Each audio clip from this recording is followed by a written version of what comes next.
Hello, this is my video on advanced scientific notation. We aren't going to get super advanced, although there will be calculations involved. And so there's a couple of important power rules. So when doing calculations with scientific notation, there's two power rules that are very important. So I'm going to review those power rules with you before we do a couple of word problems with scientific notation. So our example A has x to the fifth power times x to the second power. And so we want to develop a rule that will allow us to always get the right answer for a problem like this. Notice we're multiplying two powers together that both have the same base. If their base is different, we can't do what we're doing here. Hopefully you can see that what this means, x to the fifth power simply means x multiplied together 5 times. So if I express that, it's the same thing as x times x times x times x times x. That's x to the fifth power. Now, x to the fifth power is being multiplied by x to the second power.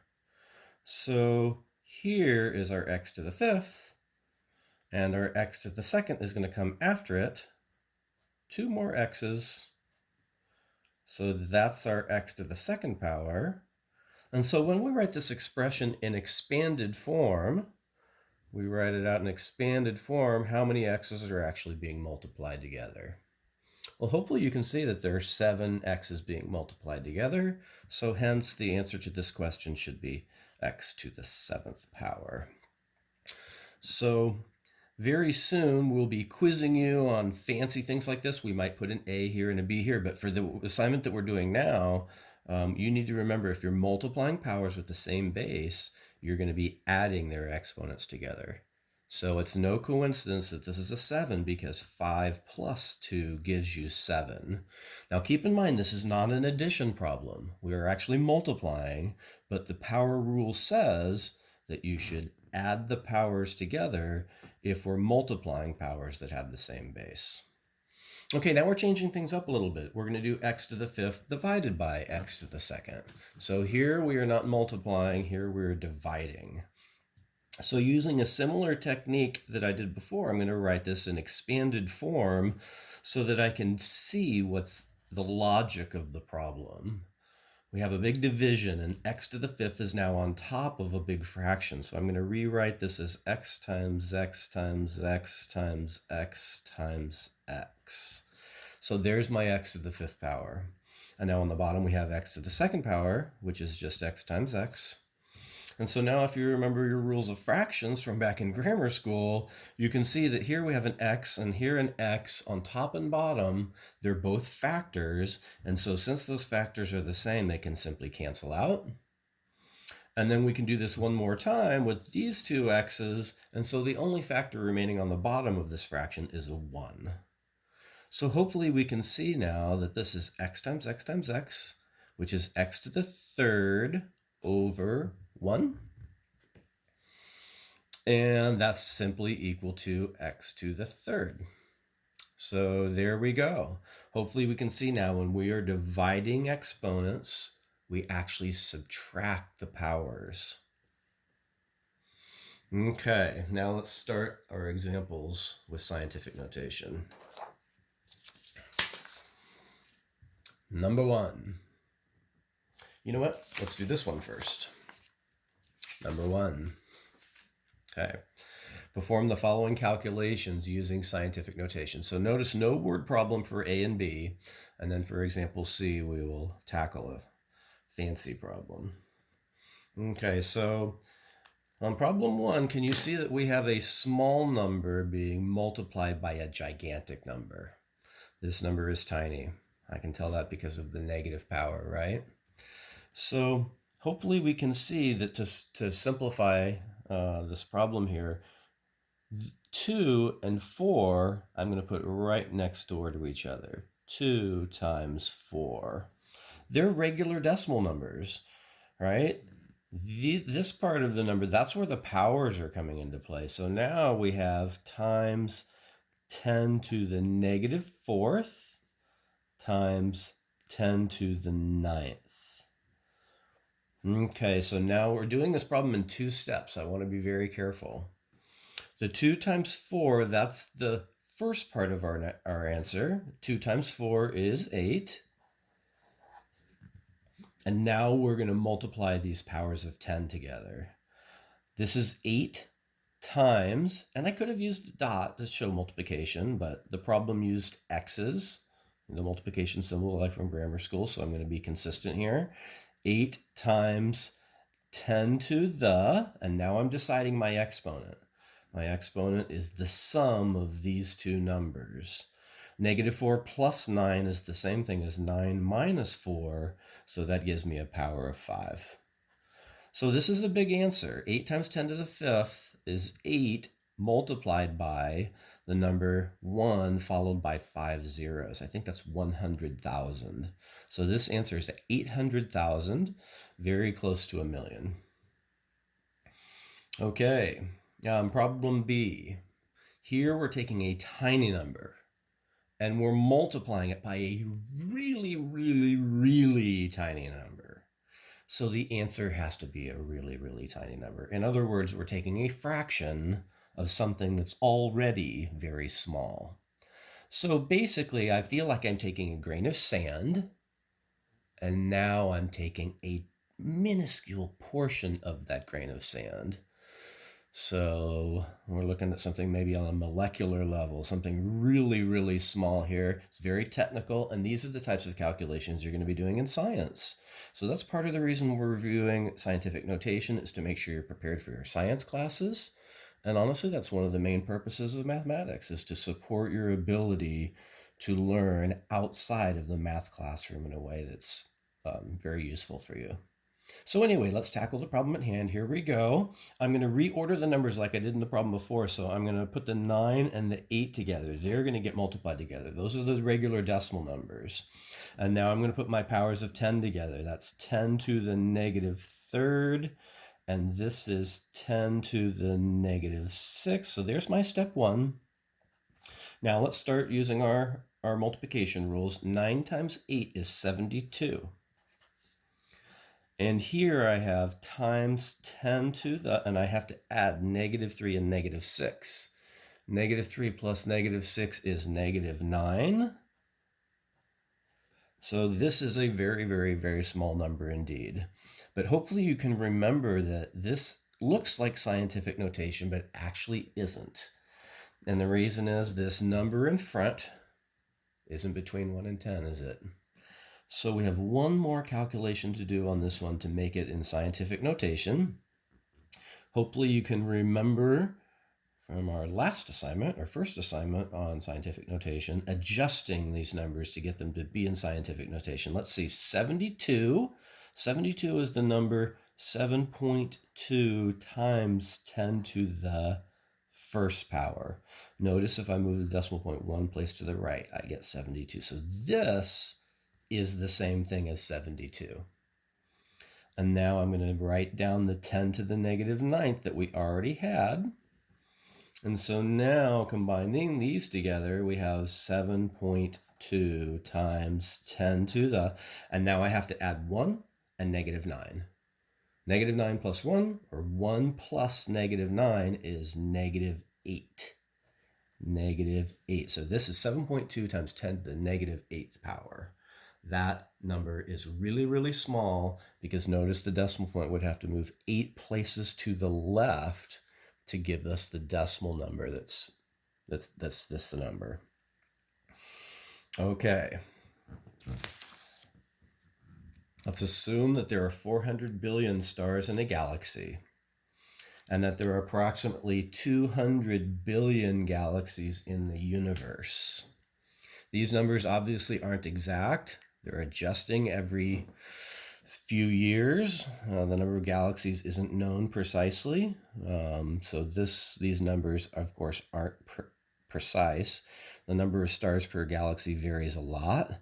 So I picked a modest number actually for the number of stars per galaxy. But these numbers are very big.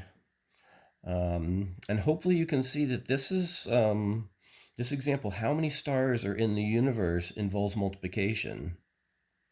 If we approximate the number of galaxies and we approximate the number of stars per galaxy, the product of those two things should be an approximation for the number of stars in the universe. So this is an impressively large number. When we get done, it might not look so impressive, but to appreciate this number is what I'm hoping you will be able to do. So first, what I'm going to do is I'm going to take 400 billion and write it out so that I can see what it is in scientific notation. As I write out 400 billion, I have 400, and now we need to start adding some zeros. So this number is 400,000. 3 more zeros gives us 400 million. And 3 more zeros gives us 400 billion. So writing this in scientific notation, I'm going to have 4.0 times 10 to the, and that will count real quick. To go from here, I have 1, 2, 3, 4, 5, 6, 7, 8, 9, 10, 11. So 400 billion is the same thing as 4.0 times 10 to the 11th power. So now that we've done that for 400 billion, hopefully you can see that 200 billion would be 2.0 times 10 to the 11th. The power is the same. We're in the same decimal place for both of these numbers. Okay, so we have an approximation for how many stars there are in a galaxy and how many galaxies there are. So we are going to now take the product of those two things. It's just like me saying a bouquet of flowers has 20 flowers in it, and we have 50 bouquets of flowers. If we just took the product of 20 and 50, we would have, 1,000. That means the total number of flowers would be 1,000. It's exactly the same. We're just dealing with bigger numbers here. That is all. Okay, so now we're going to write this as a product, just like the problems up here, right? So writing this as a product, we have 4.0 times 10 to the 11th. We have 2.0 times 10 to the 11th. And so now reordering the numbers as we did before, this is 4.0 times 2.0 times 10 to the 11th times 10 to the 11th. Now 4 times 2 is just 8. So I'm going to put the decimal there because when we have dealing with science, we usually have a decimal number. 8.0 times 10 to the, think to yourself, what should this power be? We're multiplying powers with the same base, so I'm going to add the two exponents. So that gives me a 22. Okay, so hopefully you can appreciate that this number is really, really big.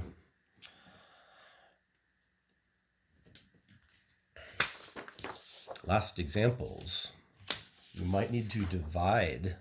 What if we were going to be doing some division? So here we go. I'm going to use my calculator a little bit on this one, and you will probably use your calculator when you're doing division more often, but you'll use it a little bit with multiplication as well. Okay, so here we're dividing a really big number by a pretty big number.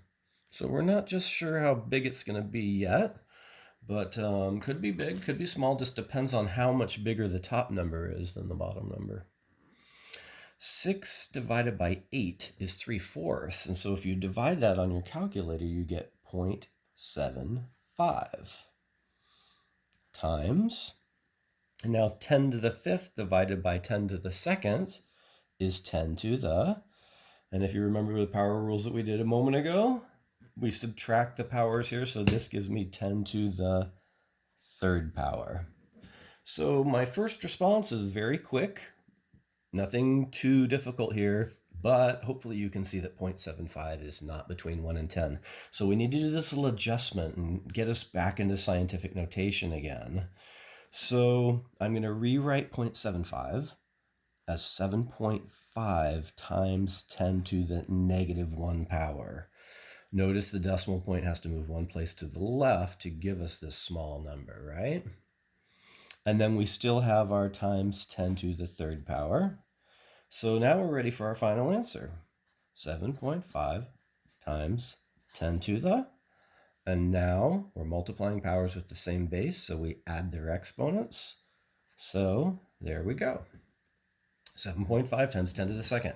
Now, just to remind you, this is not that big of a number. 750. I just simply moved the decimal point 2 places to the right to turn it into a decimal number. I'm circling this just to remind you that this number and this number are the same, but we were trying to get you to answer the number in scientific notation. 750, we wouldn't normally need scientific notation for, but that's what it is. Okay, now the next one, 4 over 7. Those are the regular numbers. I'm using my calculator on this part. 4 divided by 7 gives me 0.571. 0.571. 0.571.